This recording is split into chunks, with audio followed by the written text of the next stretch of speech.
श्रवकन सहित श्याम तनु देखें, कहूँ दुख समव प्राण पति पेखें। आप करे दुख होगा, कैसे दुख होगा? पसीने की बूंदों के सहित श्याम शरीर को देख करके प्राणपति के दर्शन करते हुए दुख के लिए तो मुझे अवकाश भी नहीं मिलेगा, कहाँ मुझे समय मिलेगा। श्रमकन सहित श्याम तनु देखे, जब आप चलेंगे तो थकावट से आपके शरीर पर पसीने की बूंदें आ जाएंगी। कहाँ दुख सब प्राणपति पेखे। आपके इस चरित्र को, आपके उस जीवन को, उस सुख को, उस आनंद को, आपके चरण कमल और आपके मुख चंद्रमा को देख देख करके मुझे समय क्या मिलेगा दुख के लिए कि दुख मेरे पास आ सके। सम महि तुरंत तरु पल्लव डासी, पाई पलोटय सब निशिदासी। प्रभु समतल भूमि पर घास और पेड़ों के पत्ते बिछा कर के दासी रात भर आपके चरणों की सेवा करेगी, आपको थकान नहीं होने देगी, आपको कष्ट नहीं होने देगी। सब निशिदासी, पूरी रात में आपकी सेवा करूंगी। उस समतल जमीन पर अच्छे घास फूस बिछाऊंगी, पत्ते बिछाऊंगी, सुंदर सैया बनाऊंगी और फिर आपकी सेवा करूंगी। प्रभु मुझे त्यागी मत, बार बार मृदु मूर्ति जोही, लागहे तात बयारिन मोही। और बार बार आपकी कोमल मूर्ति को देख देख करके मुझको कौन सी ठंडी और गर्मी वाली हवा लगेगी? बिल्कुल नहीं लगेगी। मुझे कुछ, मैं तो आप में जब रमण करूंगी, आप में जब निश्चित रूप से मैं समर्पित होंगी, तो मुझे दुख और सुख कहां से आभास होगा? कोई वायु गर्म या ठंडी या कोई भी प्रकार की थकान मुझे कैसे लगेगी? सीता जी बड़े बेहवल भाव से राम जी से बड़े, देखियो कितने उत्साह प्रेम की बात बता रही है। आपके मुख चंद्रमा को बार बार मृद मूर्ति जो ही, ऐसी सुंदर मूर्ति आपके मुख को, चंद्रमा को देख करके मुझे कोई व्यार नहीं लगेगी। अरे को प्रभु संग मोहि चित्त बनिहारा, सिंह बधु ही जिमि ससक सयारा। मैंने नहीं देखा क्या जनकपुर में कितने राजा महाराजा, बड़े बड़े देव दानव असुर सब आए थे, भाग गए आपके सामने, सब सरेंडर कर दिए। प्रभु तो मुझे आपके साथ में वहां वन में कौन देखने वाला है? आपके होते हुए कोई मेरी तरफ दृष्टि कर सकता है क्या? सिंह बधुए जिम ससक सियारा, जैसे सिंह की स्त्री को कोई खरगोश और सियार उस पर नजर डाल सकते हैं क्या? जैसे सिंहनी को कोई भी दूसरे जंगल के जो जानवर हैं वो नहीं देख सकते, उसकी तरफ दृष्टि नहीं डाल सकते। प्रभु आपके होते हुए, आपके सानिध्य में मुझे कोई कुदृष्टि से देख भी सकता है क्या? फिर मैं सकुमारी नाथ बन जोगु। मैं बड़ी सुकुमारी हूं, मैं बड़ी कोमल हूं और आप बन के योग्य हैं, ऐसा आप मानते हैं। चंद्रवदन तुम नहीं बने योगु, सुने अपजस मोह दई हैं लोगु। आप कह रहे थे मुझे अपयस देंगे लोग, मैं अगर आपको साथ लेके जाऊंगा। लेकिन प्रभु मैं आपको पूछती हूं कि मैं सकुमारे नाथ बन जोगु, तुम्हें उचित तप हम कहूं भोगु। आप जंगल के योग्य हैं, मैं सुकुमारी हूं राजमहल में रहने के लिए।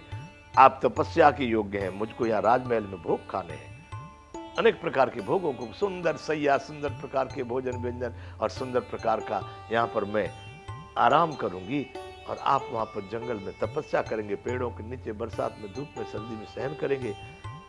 तो मैं सकुमारी नाथ बन जोगु, तुम्हें उचित तप मोह कहूं भोगु। ये कहां से समानता, ये कैसा न्याय है प्रभु? पति दुखी रहेगा, पति तपस्या करेगा और मैं राजभोग भोगूंगी, ऐसा नहीं होगा प्रभु। 67वां दोहा अयोध्या कांड का। ऐसे वचन कठोर सुने जो न हृदय बिलगान, तो प्रभु विषम वियोग दुख सही है पावर प्राण। अंतिम कह रही है प्रभु जी, ऐसा यदि इतने कठोर वचन सुनकर भी जब मेरा हृदय न फटा, तो ऐसे वचन कठोर सुन जो न हृदय बिलगान।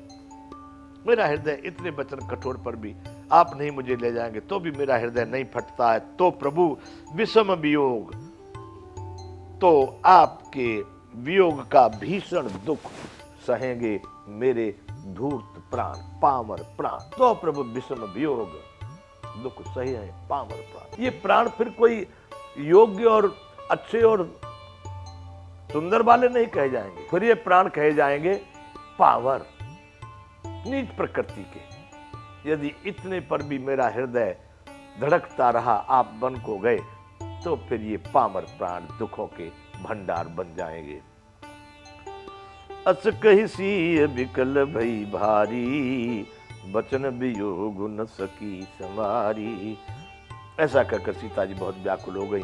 वे बचन के वियोग को भी नहीं संभाल पाई। बड़ी विचित्र ढंग से वो उनमें बड़ी एक उद्वेग, उनमें एक इतना व्याकुलता आ गई कि देख दशा रघुपति जी जाना, हठ राखे नहीं राखे प्राणा। अर्थात शरीर से वियोग की बात तो अलग रही, वचन से भी वो वियोग की बात सुन करके अत्यंत विकल हो जा रही है।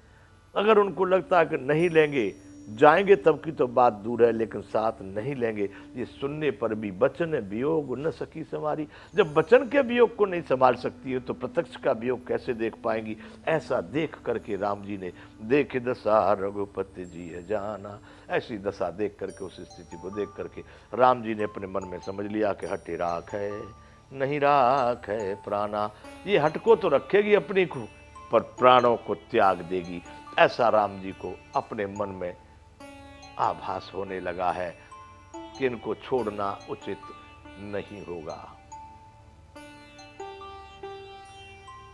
तब कहे वो कृपाल भानुकूल नाथा।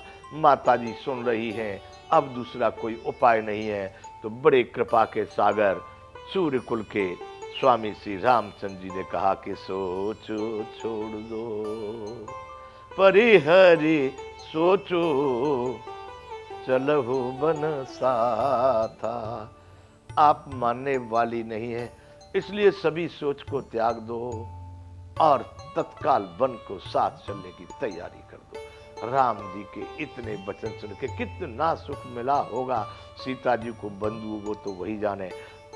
ऐसा एक दृश्य था कि वो रुकने वाली नहीं है। राम जी समझ गए, देख दशा रघुपति जी जाना, हट राखे नहीं राखे प्राणा, प्राण नहीं रहेंगे इनके। ऐसा सोचकर कहे कृपाल भानुकुल नाथा, परिहर सोच चलो बन साथा। छोड़ो सब सोच को और मेरे साथ वन को चलो।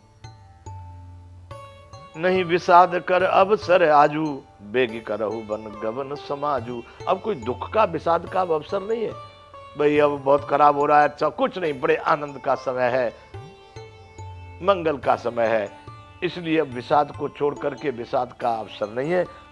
तत्काल वेग वन को चलने का समाज साजू बना लो, तैयारी कर लो, जो सरंजाम तुमको चाहिए, वन को जाने की तैयारी करो। कही प्रिय वचन प्रिया समझाई, लगे मात पद आशीष पाई। ऐसे मीठे वचन बोल करके सीता जी को समझा दिया है राम जी ने, और फिर माता के पैरों में लाग करके आशीर्वाद दिया। गिर गए माता के पैरों में, सिर झुका करके माता कौशल्या से आशीर्वाद लिए हैं। बेग प्रजा दुख में टब आई, जननी निठुर बिसुर जन जाई। माता ने कहा बेटा जल्दी लौट करके प्रजा के दुख को मिटाना, और यह निठुर माता तुम्हें भूल न जाए।